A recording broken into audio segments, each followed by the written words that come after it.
Hi friends, ఇటీవల మన సంఘానికి భారత సేవారత్న అవార్డు వచ్చింది కదా. ఈ భారత సేవారత్న అవార్డు సంబంధించి సోషల్ మీడియాలో ఎంతోమంది కంగ్రాచులేషన్ చెప్పారు.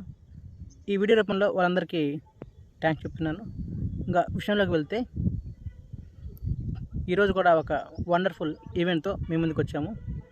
అదేంటంటే కనకం వెంకట్రావు, ఇతని బర్త్డే.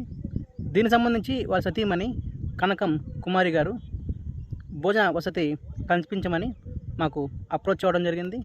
ఈ భోజనం అందుకున్న పేదలు మరియు దివ్యాంగులు మరియు యాచకుల తరపున మరియు దివ్యాంగ రక్షణ ఫౌండేషన్ తరపున కనకం వెంకట్రావు మరియు వాళ్ళ ఫ్యామిలీ నిండు నూరేళ్ళు సుఖ సంతోషాలతో ఉండాలని